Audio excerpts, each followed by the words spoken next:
The goal of this lecture is to introduce very basic number theory for cryptography. So I will start with the basic properties, with congruence, modular arithmetic, modular exponentiation, what is a GCD, Euclid's algorithm, modular inverse, and the Chinese remainder theorem. Then I will explain Euler function and Fermat's little theorem. Then I will describe the set ZP star for prime P, the generators of ZP star, what is a quadratic residue, and what are the Legendre symbol and the Jacobi symbol, and how to compute square roots modulo P. And I recommend the following textbook, the book by Victor Schupp, which is actually freely available. So I will start with the basic properties, with the Euclidean division and the modulo operator. So for any integer a and b, where b is strictly positive, we know that there exists unique q and r, such that a is equal to b times q plus r, where q is the quotient and r is the remainder, which is comprised between 0 and b minus 1. So the quotient q is equal to the floor of a over b, where the floor of x is the greatest integer less than or equal to x. And then we have the modulo operator, which we write r equals a mod b. So the remainder r is equal to a mod b. And so a mod b is a minus b times the quotient, the floor of a over b. So for example, 7 modulo 3 is equal to 1, because 1 is the remainder of the division of 7 by 3. And 10 modulo 4 is equal to 2. So a very basic property of integers is that any integer can be expressed as the product of primes in a unique way. So every non-zero integer n can be expressed as the product of the primes pi's with the exponents ei's, where the prime pi's are distinct primes and the ei's are positive integers, positive exponents. And we know that this decomposition is unique up to the reordering of the primes. So the existence of this decomposition is easy to prove by induction. For the unicity, this is less straightforward, but you can see any standard textbook. So for example, the book of Victor Schupp. So let me now explain the concept of congruence. So we consider a fixed integer n, which is strictly positive, and two integers a and b, and we say that a is congruent to b modulo n if n divides the difference a minus b. And we call this integer n, we call it, since it is fixed, we call it the modulus. And so we should not confuse this notation with the mod of the modulo operator of the Euclidean division. So for example, 2 is congruent to 8 modulo 3, because 3 divides 8 minus 2, which is 6. And 12 is congruent to 2 modulo 5, because 5 divides 12 minus 2, which is 10. So here are some basic properties of congruence. So we have by definition that A is congruent to B modulo n if and only if there exists some integer k such that A is equal to B plus k times n. So we have that A is congruent to A modulo n, of course, and if A is congruent to B, and then in that case B is congruent to A modulo n, and if A is congruent to B, and if B is congruent to C modulo n, then A is congruent to C modulo n. So the relation is transitive. So these three properties mean that congruence is an equivalence relation. And so moreover, when working modulo n, we can always choose a small representative, which is comprised between 0 and n minus 1. So for any integer a, there exists a unique integer b, such that a will be congruent to b modulo n, and b is small, is comprised between 0 and n. And indeed, because we can always take for b the remainder of a, of the division of a by n. In that case, by definition of the division, b is comprised between 0 and n. So for example, 23 is congruent to 3 modulo 5, and 3 is representative, is comprised between 0 and 4. And 25 is congruent to 4 modulo 7, and 4 is less than 7. So a key property of congruence is that it is compatible with addition and multiplication.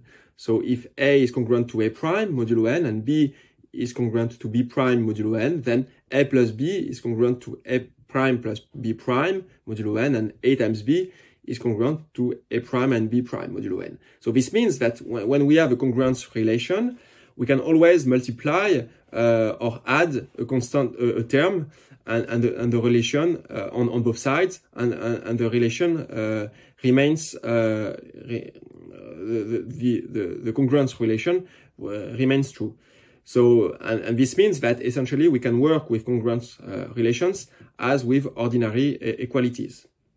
And moreover, when we compute modulo n, we can always substitute to x a value which is congruent to x modulo n.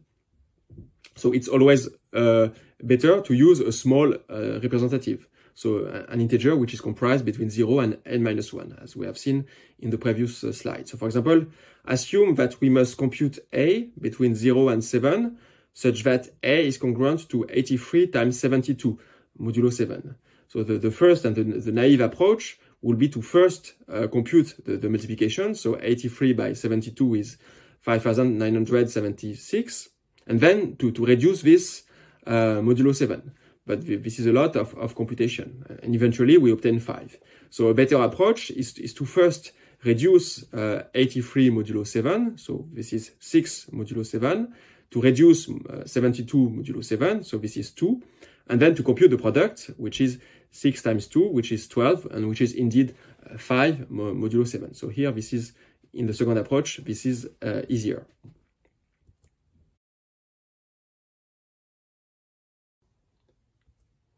So let me explain the concept of greatest common divisor. So what is a common divisor? A common divisor D of two integers a and b is simply an integer that divides both a and b.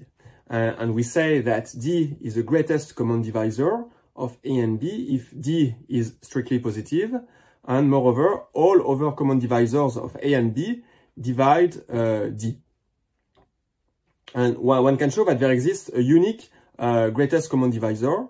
And so we can write D equals GCD of A and B for greatest common divisor. And moreover, we have that the ideal generated by D, or the ideal DZ, is equal to the sum of the ideals generated by A and B. So for example, the GCD of 9 and 6 is equal to 3, because 3 divides both 9 and 6, and this is the greatest such integer. And for example, the GCD of 7 and 5 is equal to 1. And so this means that we say that 7 and 5 are coprime. So we have the following property of the GCD.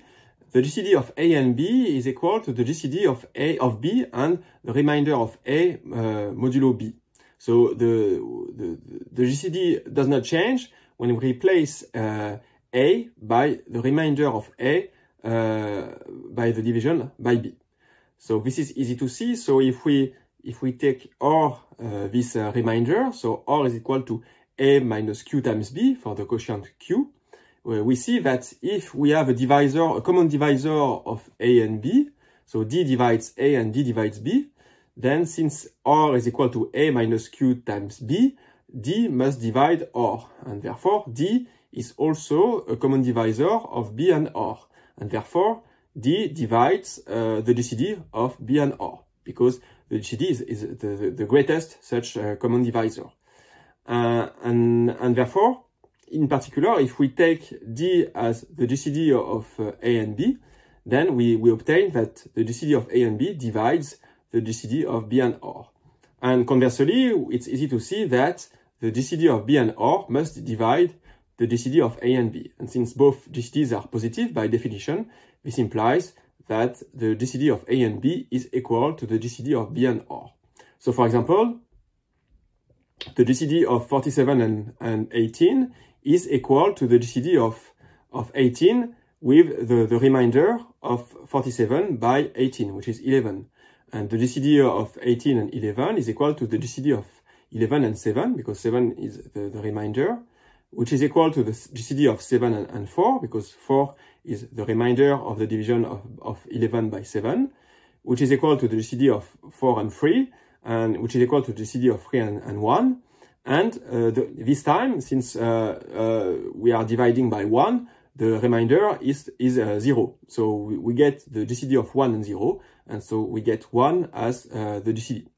So here we see that the advantage of this procedure is that we are decreasing the value of the inputs, and eventually we obtain 0, and so this means that we obtain directly the GCD. And this is actually, of course, Euclid's algorithm. So let me describe Euclid's algorithm more formally. So we take as input two integers a and b. So we are going to compute a sequence of reminders. So we start with R0 equals a and R1 equals b, and then we define this sequence of reminders such that we divide actually by Euclidean division the value Ri by Ri plus 1. So we get a quotient Qi and the new remainder Ri plus 2, the new value of the sequence. So Ri plus 2 is the remainder of the division of Ri by Ri plus 1. And so this sequence must be decreasing because Ri plus 2 is a remainder. So by definition, it must be less than Ri plus 1.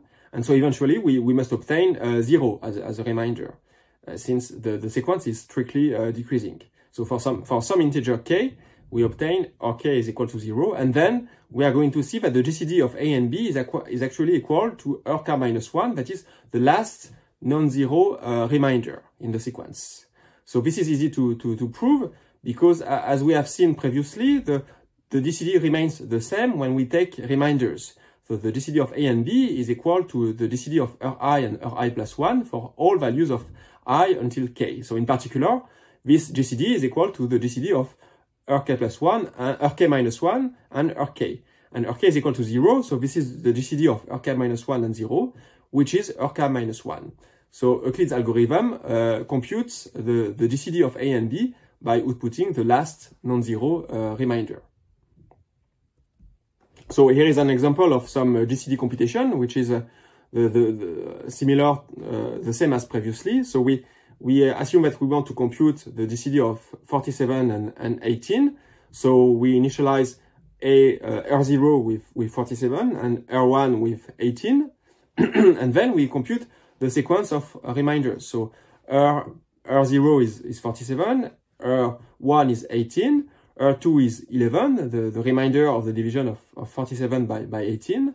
And then we get this sequence of reminders until R6, which is 1, and R7, which is 0. So the GCD is the last non-zero remainder, so the GCD is R6, which is 1.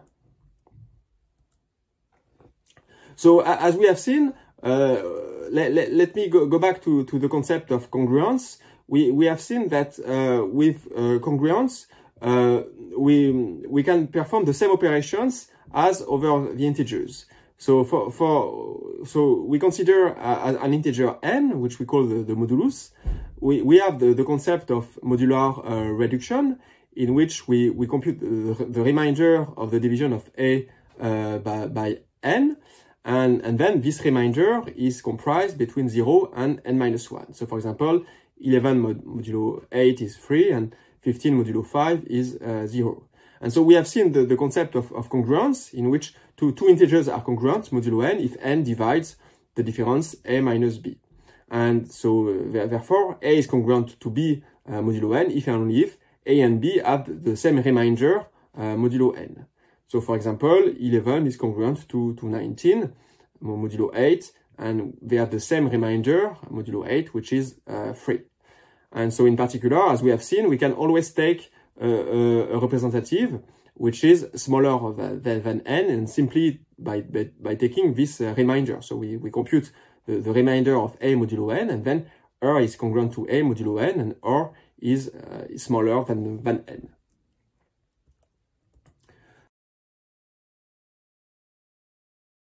So we have seen that a key property of congruence is that it is compatible with addition and multiplication. So we have seen that if A0 is congruent to B0 modulo n and A1 is congruent to B1 modulo n, then A0 plus A1 is congruent to B0 plus B1. Same for subtraction and same for multiplication.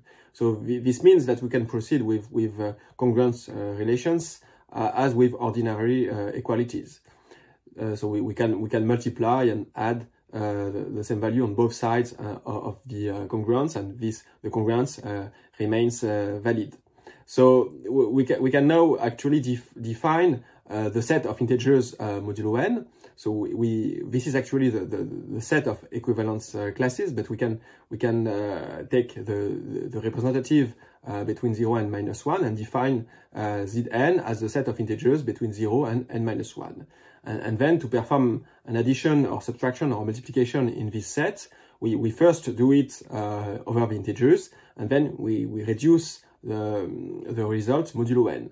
So for example, if we work modulo 7, so in Z7, we have that 6 plus 4 is equal to 3, because 10 is congruent to 3 modulo 7. 3 minus 4 is 6, and 3 times 6 is 4. So we have defined addition and multiplication over the set Z7 or Zn in general. So we can now see what is a multiplicative inverse. So a multiplicative inverse of an integer modulo n is an integer a prime such that a times a prime is congruent to 1 modulo n. And so we have the following theorem. We have that given modulus n, we have that a as a multiplicative inverse modulo n if and only if the GCD of a and n is equal to 1. And moreover, such multiplicative inverse is unique modulo n. So how do we prove this result? So assume that there is a multiplicative inverse. A prime is a multiplicative inverse of a. In that case, we have, so a times a prime is congruent to 1 modulo n. So this means that a times a prime is 1 plus k times n for some integer k. And therefore, if we have a common divisor d of a and n, then this common divisor must divide 1. So it must be equal to 1. So this implies that the GCD of a and n is equal to 1. So the two integers are coprime. And conversely, if the two integers a and n are coprime, then from the property of the GCD, we have that az plus nz generates the full set of integers. So in particular, 1 can be written as a times s plus n times t for some integers s and t. And then this implies that a times s is congruent to 1 modulo n. So s is the modular inverse, the multiplicative inverse of a modulo n. So for example, the multiplicative inverse of 5 modulo 7 is 3, because 3 times 5 is 15, which is congruent to 1 modulo 7. But we see that, for example, modulo 6, 2 does not have a multiplicative inverse, because when we multiply by 2, so for example, 2 times 1 is congruent to 2 modulo 6, 2 times 2 is congruent to 4 modulo 6, we always get an even number, so we can never get 1, and so 2 has no multiplicative inverse modulo 6. And this is, of course, because the GCD of 2 and 6 is equal to 2 and not equal to 1. So there is no multiplicative inverse. So how do we compute this multiplicative inverse? There is Euclid's extended algorithm. So we have already seen Euclid's algorithm, and now we are going to compute 2 more sequences. So we are given as input 2 integers a and b, and let d be the GCD of a and b. So the Euclid's extended algorithm is going to compute 2 integers u and v, such that a times u plus b times v is equal to d, the GCD. And as we will see, this is based on computing 2 sequences, ui and vi, such that a times ui plus b times vi is equal to ri. So we always have this equality for the sequence of reminders ri that we have seen previously in the original Euclid's algorithm. And eventually, as we have seen, the last non-zero reminder rk minus 1 is equal to d. So eventually, for index k minus 1, we have that a times uk minus 1 plus b times k minus 1 is equal to the GCD. So this gives us the two integers u and v. And now we can apply this to computing the modular inverse, because if when a and n are coprime, when the GCD of a and n is equal to 1, then with Euclid's extended algorithm, we obtain two integers u and v, such that a times u plus n times v is equal to 1. And then we have a times u is equivalent to 1 modulo n, so u is a modular inverse, is the multiplicative inverse of a modulo n. So how does it work? So the Euclid's extended algorithm takes as input two integers a and b. And so as previously, we are going to compute a sequence of reminders Ri, and we initialize R0 with A and R1 with B as previously.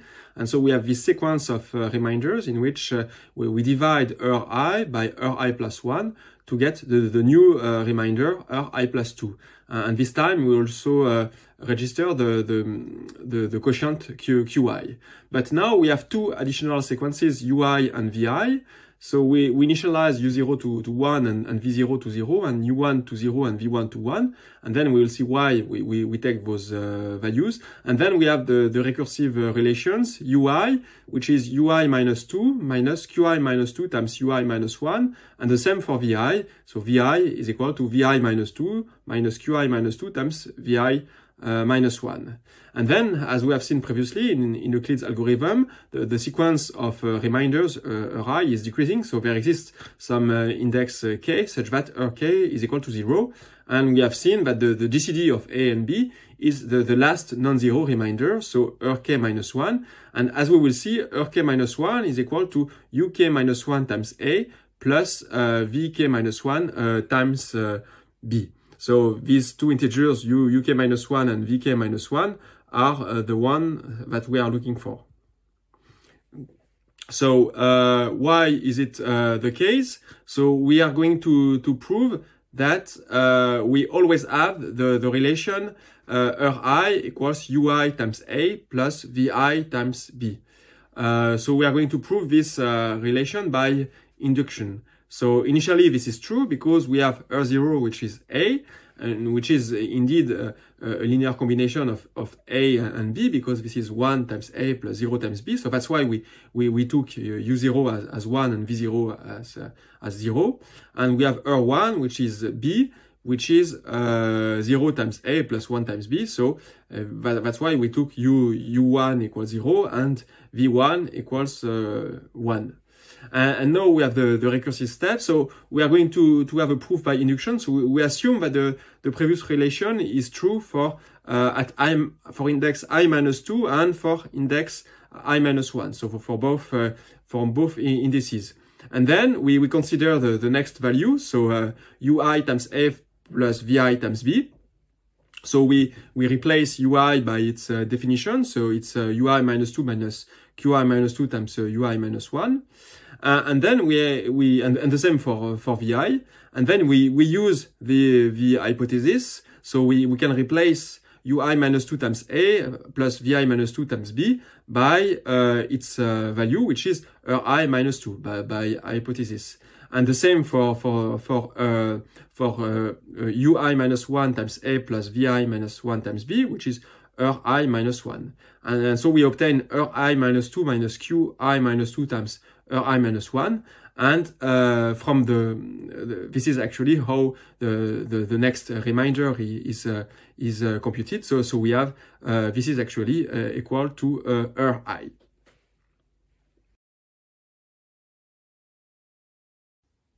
So let me give an example of an extended GCD computation. So assume that we want to compute two integers u and v, such that 47 times u plus 18 times v is equal to 1. So this is possible because the GCD of for 47 and 18 is indeed equal to 1. So as previously, we initialize the sequence of reminders with R0 equal 47 and R1 equals 18. And we initialize U0 and U1 to 1 and 0, and V0 and V1 to 0 and 1. And then we have these recursive calculations. So to compute the next remainder Ri, we divide Ri minus 2 by Ri minus 1, and Ri is the next remainder. And then we have the computation of the sequence Ui. Ui is equal to Ui minus 2 minus Qi minus 2 times Ui minus 1, and same for Vi. So initially we have in the table we have R0 equals 47 and R1 is 18, and so U0 is 1 and U1 is 0 and V0 is 0 and V1 is 1. So we start with the first Euclidean division. So we divide 47 by 18 and we obtain 11. So this is the next remainder R2, and the quotient is 2 because 47 is 2 times 18 plus 11. And now we can compute the next term of the sequence Ui and Vi. So U2 is equal to U0, so 1, minus Q0, so 2 times 0, so it's 1. And V2 is equal to V0 minus 2 times V1, which is 1, so it's minus 2. So U2 is 1 and V2 is minus 2. So now we proceed with the next Euclidean division. So we divide 18 by 11 and the remainder is 7 and the quotient is 1. So we have Q1, which is 1. And we can compute the next term of the sequence Ui and Vi. So we have U3, which is U0 minus Q1 times U2. So it's 0 minus 1 times 1. So this is minus 1. And V3 is equal to V1 minus Q1. So minus 1 times minus 2. So it's 1 minus minus 2. So it's 1 plus 2. And this is 3. So we have U3, which is minus 1, and V3, which is 3. So we continue, we divide 11 by 7, we get 4 as a remainder, and the quotient is still 1, so Q2 is equal to 1. And as previously, now we can compute U4. U4 is U2, so 1 minus Q2, so 1 times minus 1, so it gives 2. And V4 is V2, so minus 2, minus 1 times 3, so it's minus 5. So U4 is 2 and V4 is minus 5. So we continue, we divide 7 by 4 and we get 3 as a remainder. The quotient is still equal to 1.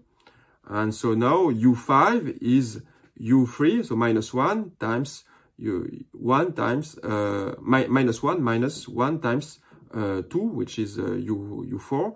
So it's minus 1 minus 2, it gives minus 3. And for V5, it's V3, so 3, minus Q3, so 1 times V4, which is minus 5, so it's 3 minus minus 5, so it's 8. And we continue. So we compute the remainder of the division of 4 by 3, and we get 1, so R6 is equal to 1. This is our GCD. And now we obtain again a quotient Q4, which is equal to 1. And we can compute the terms U6 and V6. So U6 is U4, so 2 minus Q4, which is 1 times minus 3, which is U5. So it's 2 plus 3, this is 5. And for V6, this is V4, so minus 5. Minus 1 times 8, so it gives us minus 13. And now we are done because for the last division with remainder, we obtain 0 as a remainder, and therefore the GCD is indeed equal to 1, and we get the two values for U6 and V6 that we are looking for. We get 5 and minus 13. So this implies that 47 times 5 plus 18 times minus 13 is equal to 1. So we have obtained the two integers u and v that we were looking for. So u is equal to 5 and v is equal to minus 13.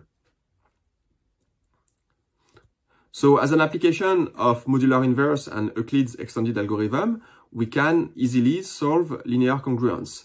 So assume that we have two integers a and n. So n is again our modulus, and assume that a and n are coprime. So a is invertible modulo n. We can so consider an integer b and the equation ax congruent to b modulo n. We are looking for a solution x. Then it's easy to show that this equation has a unique solution x modulo n. So why? Because since a and n are coprime, a is invertible modulo n, there exists a multiplicative inverse of a modulo n. So a to minus 1, which we denote a to minus 1. And so now we can multiply on both sides of the congruence by this modular inverse. So when we multiply on the left side, we get a times a to the inverse of a times x, and this is equal to x, because the product of a and the inverse of a is equal to 1. And on the right side, we obtain the inverse of a times b. So we obtain the solution x is equal to the inverse of a times b modulo n. So for example, assume that we must find x such that 5 times x is equal to 6 modulo 7. So first, we compute the modular inverse of 5 modulo 7, and this is 3, because 3 times 5 is 15, which is congruent to 1 modulo 7. And now, if we multiply on both sides, we get that 3 times 5 times x is 1 times x. And on the right side, this is 3 times 6, and which is congruent to 4 modulo 7. So eventually, we obtain the solution x is congruent to 4 modulo 7. So now let me explain the Chinese remainder theorem. So we consider two integers n1 and n2, which are coprime. The GCD of n1 and n2 must be equal to 1. And now we want to solve two simultaneous congruences. We are given as input a1 and a2, two integers, and the theorem says that there exists an integer z that satisfies both congruences. So z is congruent to is congruent to a1 modulo n1, and z is congruent to a2 modulo n2. So there exists the Chinese remainder theorem says that there exists such integer z, and moreover, this z is unique modulo n1 times n2. So how do we prove the existence? So to prove the existence, we are going to compute such z explicitly. So we compute first, we define m1, which is the modular inverse of n2 modulo n1. And this is possible because n2 and n1 are coprime. So n2 has a multiplicative inverse. And similarly, we compute m2, the modular inverse of n1 modulo n2. And now we define our variable or solution z as n2 times m1 times a1 plus n1 times m2 times a2. And we can easily check that this works, because if we consider the equation modulo n1, the right term disappears, n1 times m2 times a2, because this is a multiple of n1, so there remains only the first term. So we obtain n2 times m1 times a1. But we have selected m1 as the modular inverse of n2, so n2 times m1 is equal to 1. So we obtain z congruent to a1 modulo n1 as required. And similarly, we obtain modulo n2 that z is congruent to a2 modulo n2. So this z satisfies both congruences. And we can also prove the unicity. So this z is unique modulo n1 times n2. So let me now define and explain the Euler function. So the Euler function of n, phi of n, is defined as the number of integers between 0 and n minus 1, which are coprime with n. So such that the GCD of A and N is equal to 1. So for example, phi of 1 is equal to 1, phi of 2 is equal to 1, phi of 3 is equal to 2 because 1 and 2 are co-prime with 3, and phi of 4 is equal to 2 because only 1 and 3 are co-prime with 4, and 2 is not co-prime with 4. And so equivalently, if we denote by Z then star the set of integers A comprised between 0 and n-1, which are co-prime with n, that is the multiplicative group of integers, modulo n, then the Euler function of n, phi of n, is simply the number of elements, the order of this group, Z then star. So let me give some easy properties. So we have that if P is a prime, then the Euler function of P is equal to P minus 1 when P is a prime. And more generally, if we have a power of a prime, so P to the power of E, we have that the Euler function of P to E is equal to P to E minus 1 times P minus 1. And finally, if we have two integers n and m which are co-prime, then the Euler function of n times m is the Euler function of n times the Euler function of m. So let me explain why this is true. So if P is a prime, then any integer comprised between 1 and P minus 1 will be co-prime with P. So this implies that so there are P minus 1 such integers, so the Euler function of P is equal to P minus 1. And more generally, if n is the power of a prime P, so n is equal to P to E, then the integers, instead of counting the number of integers which are co-prime with n, we are going to count the number of integers which are not co-prime with n. And these integers are actually the multiples of P. So there is 0, P, 2P, 3P, and so on. And the last one is P to E minus 1 times P. And we can see that there are P to E minus 1 of them. So these are the integers which are not co-prime with n. But for the Euler function, we must count the number of integers which are co-prime with n. And so we do it by subtraction. So the Euler function of P to E is equal to P to E, so the number of integers between 0 and P to E, strictly less than P to E, minus P to E minus 1, which are not co-prime with P. And so this gives us the Euler function of P to E, which is P to E minus 1 times P minus 1. And now for the last formula, this formula is the Euler function of n times m is equal to the product of the Euler function of n times the Euler function of m.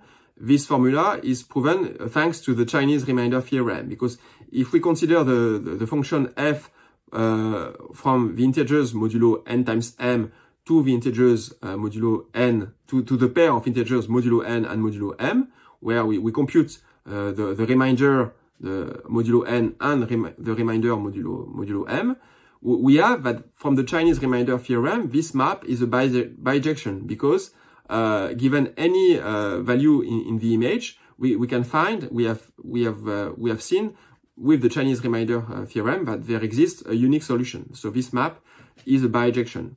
And moreover, if an element is invertible modulo n times m, it is invertible modulo n and modulo m, and conversely.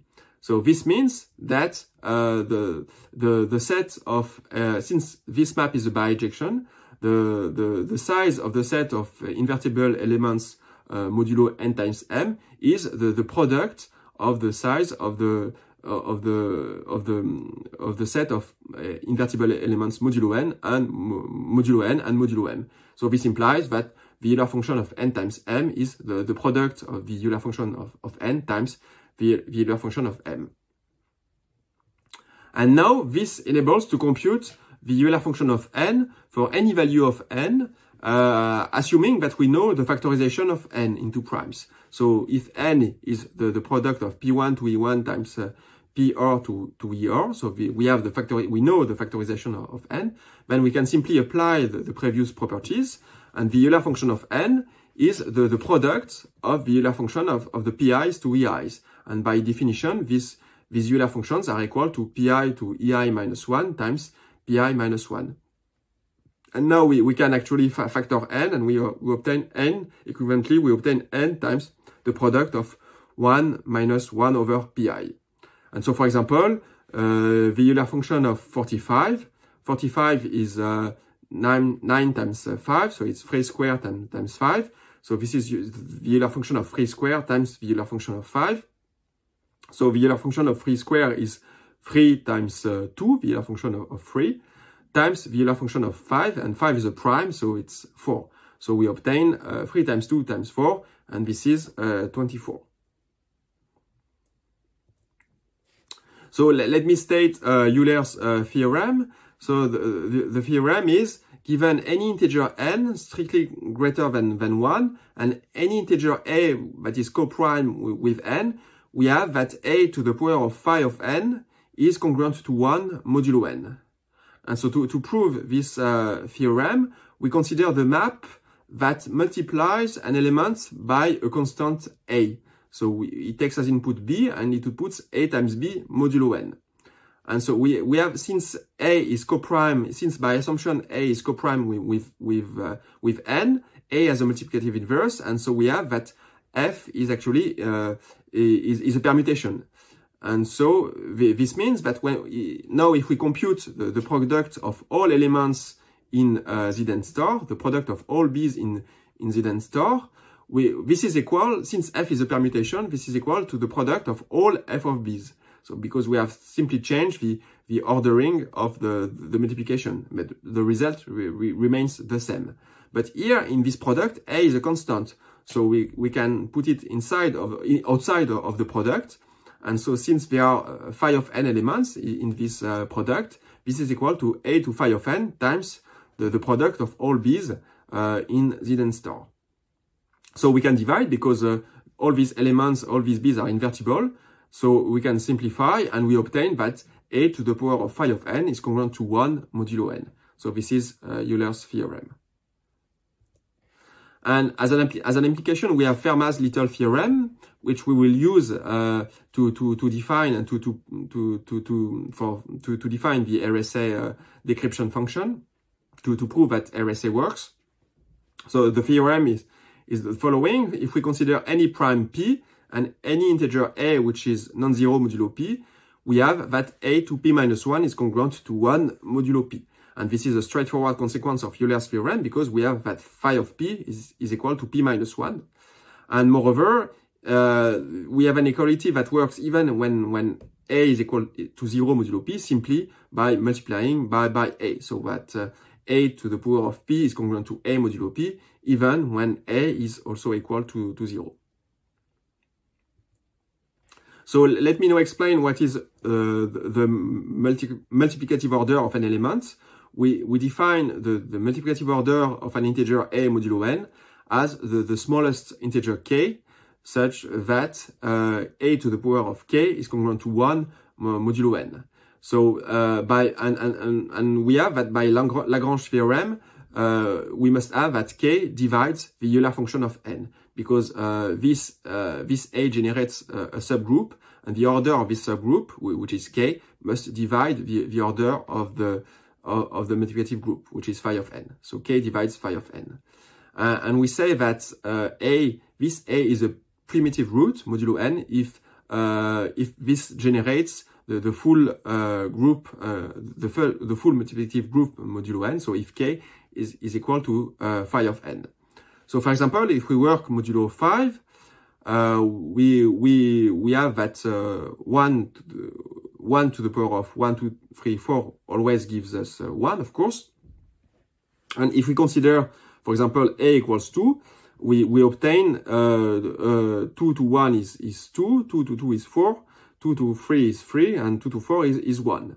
So we obtain, of course, we obtain that 2 to 4 is congruent to 1 modulo 5. This is Euler's theorem, or Fermat's little theorem. And same for 3. And for 4, we obtain 4 to 1 is equal to 1, and 4 to 2 is equal to 1. 4 to 1 is equal to 4, and 4 to 2 is equal to 1. and 4 to 3 is equal to 4, and 4 to 4 is equal to 1. So we see that the element A has order 1, but 4 has order 2, because we only get 4 and 1. And we have that 2 and 3 have order 4. So they generate the full multiplicative group, and so these are primitive roots. So we can now consider the set ZP star from prime P, the set of invertible elements modulo P. So from 1, these are the integers from 1 to P minus 1. And one can prove that ZP star is a cyclic group. So this means that there exists a generator from ZP star that generates the full ZP star. So the ZP star is equal to 1 G squared until G to P minus 2.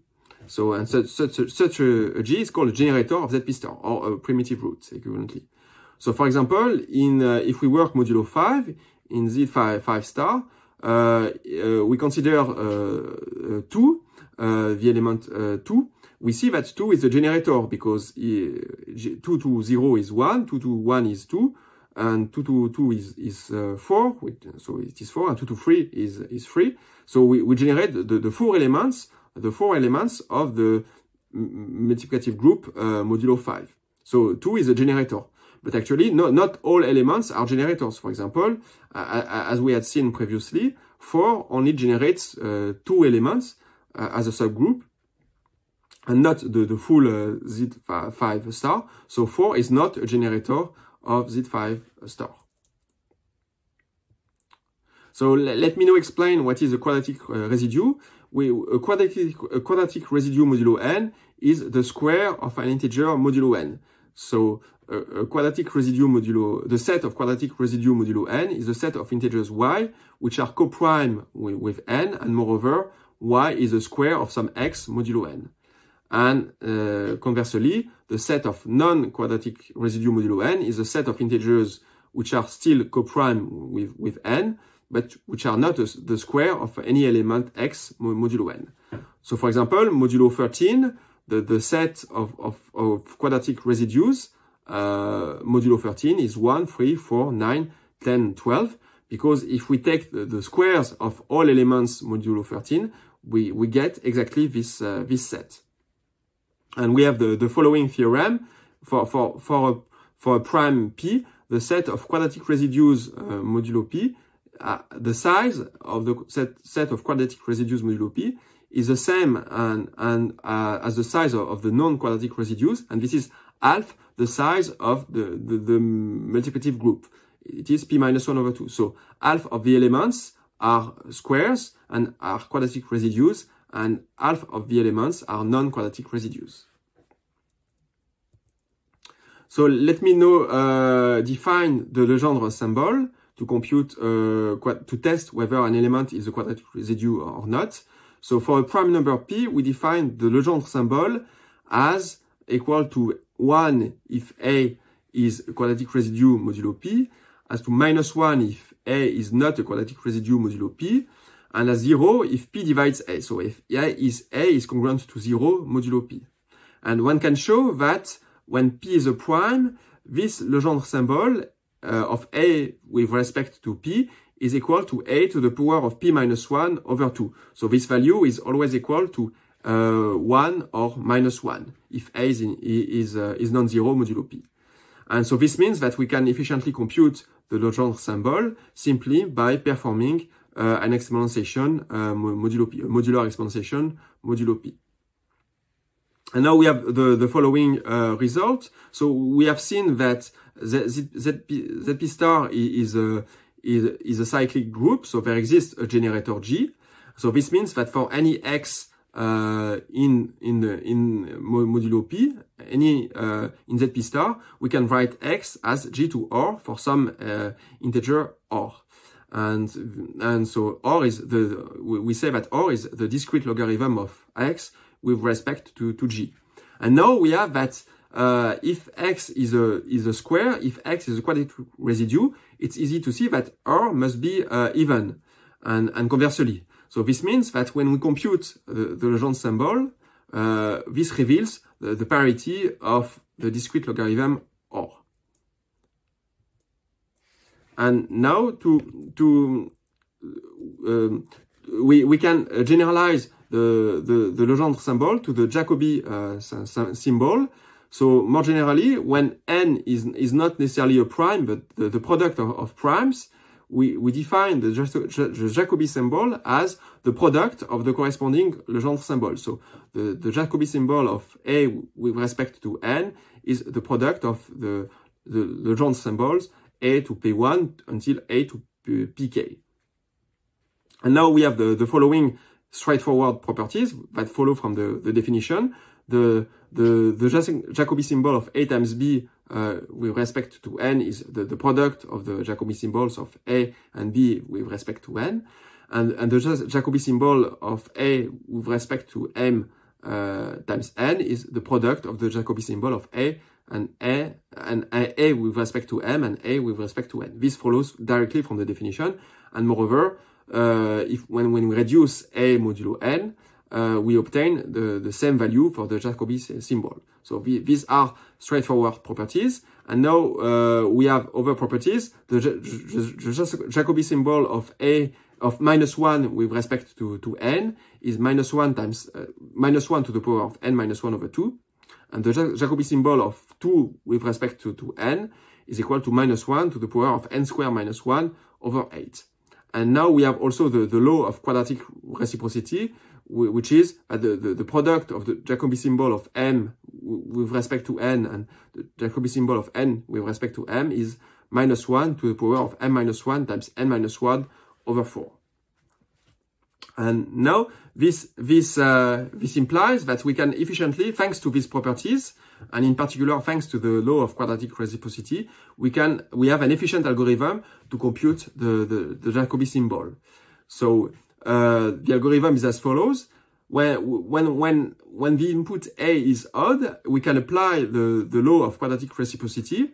And if A and n are congruent, if both A and n are congruent to 3 modulo 4, then this means that the two Jacobi symbols have opposite sign, and so this means that the Jacobi symbol of A with respect to n is the opposite of the Jacobi symbol of n with respect to A, which is equal to the Jacobi symbol of n modulo A with respect to A. So now we are decreasing the input. As in Euclid's algorithm, we have that n mod A is smaller than A.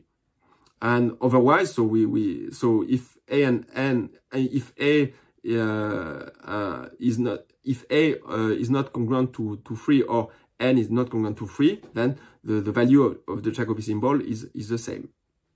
And moreover, so this is when A is odd, and when A is even, we test the value of n. If n is congruent to +1 or -1 modulo 8, then we can apply the previous property that the Jacobi symbol of 2 with respect to n is -1 to n squared minus 1 over 8.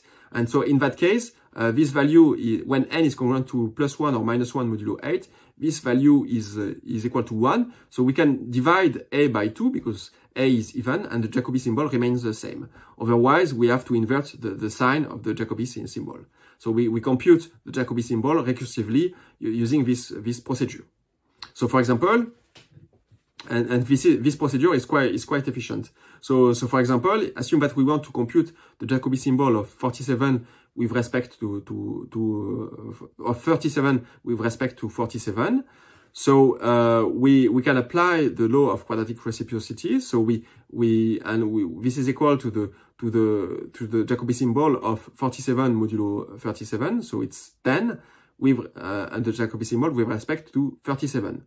And now, since 10 is even, we can divide by 2. And when divided by 2, we must invert the sign of the Jacobi symbol because n is not congruent to 1 or +1 modulo 8.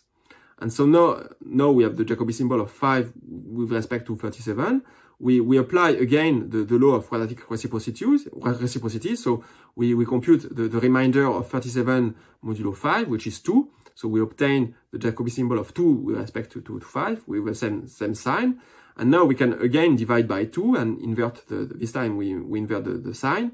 And so we obtain the Jacobi symbol of 1 with respect to 5, which is equal to 1. So this is an efficient procedure. So now I'm going to explain how to compute modular square roots. And actually, when P is a prime number which is congruent to 3 modulo 4, this is actually easy. So assume that we have that P is congruent to 3 modulo 4 and that alpha, we have some input alpha which is a square.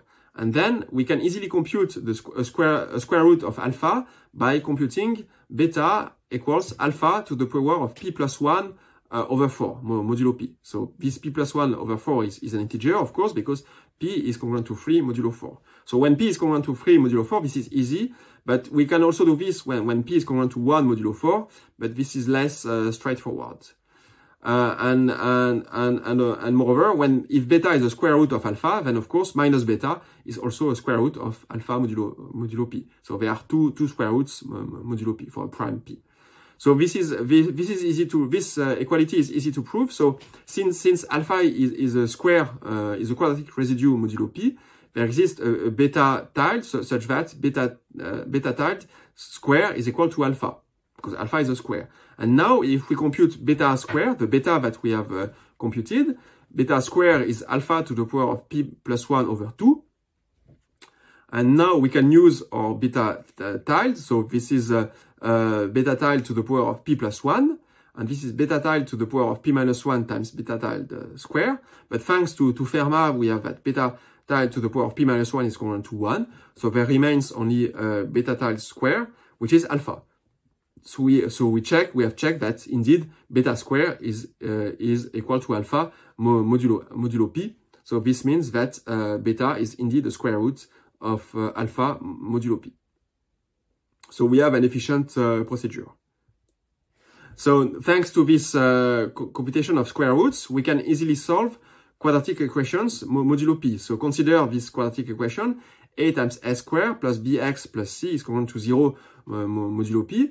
Then clearly, if a solution exists, it must be given by the same formula that we use for the reals. So the two solutions are given by minus b plus or minus the square root of b squared minus 4 times ac over 2a.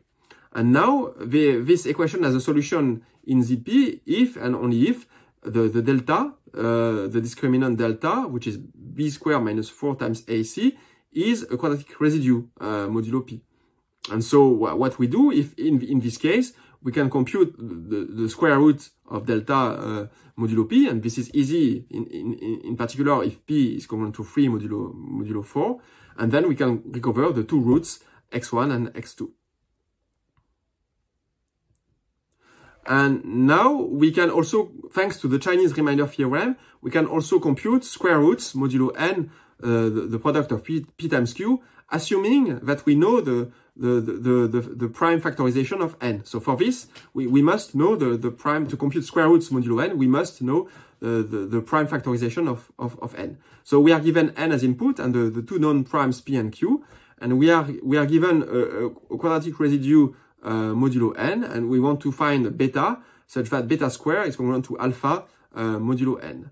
So for this, alpha must be a square both modulo P and modulo Q. So, and we are going to solve the two equations separately because we know, by assumption, we know P and Q. So we are going to find beta P such that beta P square is equal to A modulo P. So we compute the square root modulo P, and we compute the square root modulo Q. So beta Q square must be equal to alpha modulo Q. So we recover those two values separately, beta P and beta Q, and then we can use the Chinese remainder theorem to solve the simultaneous congruence, because eventually we want to find a beta such that beta is congruent to beta P modulo P and to beta Q modulo Q, such that so that eventually beta square is congruent to alpha modulo n, and this is easy using the Chinese remainder theorem.